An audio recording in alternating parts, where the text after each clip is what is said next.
Hi, I'm Wendy. In this short video I'm going to show you how to make a plant-based alternative to scrambled egg using tofu. So the ingredients, we've got a tablespoon of olive oil, we need a tablespoon of plain white flour, 120 ml of a plant milk, a block of plain firm tofu, anywhere between about 250 grams and 300 grams, depending on what size it comes in. And we're going to be using a teaspoon of Dijon mustard, half a teaspoon of turmeric, salt and pepper.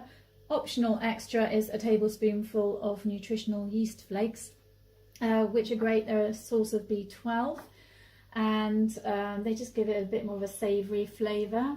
So a lot of supermarkets stock that and whole food shops. So the first step is to crumble the tofu. Ridgy sensation when you crumble it, and you can see it looks quite eggy. The tofu company tofu that I'm using is my favourite for this, the scrambled tofu recipe. Step is just to heat the oil, so a tablespoon of oil in a pan over a medium heat. Okay, so the oil's nice and hot now. At this stage, if you do want to jazz it up a bit, you can fry up some onion and garlic. I'm not doing that today.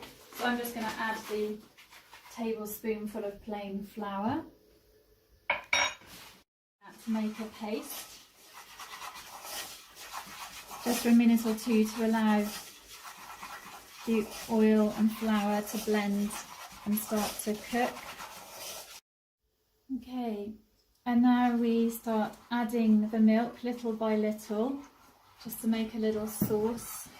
So just keep stirring, it helps avoid lumps. Keep adding the milk little by little, keep stirring. Okay, so I've finished adding the milk now. It's just made a nice kind of creamy white sauce.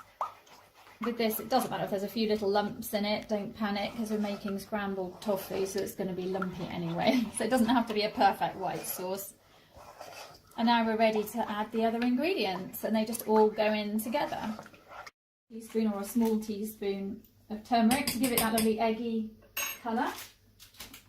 A teaspoon of Dijon mustard.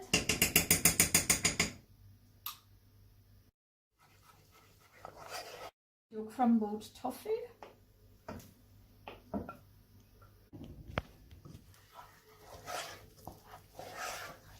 and then some salt and pepper,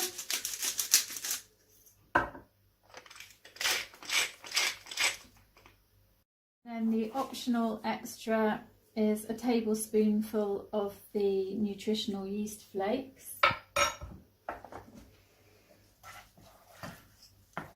Okay, and if you want a little bit more of an eggy flavour, you can try using Himalayan black salt.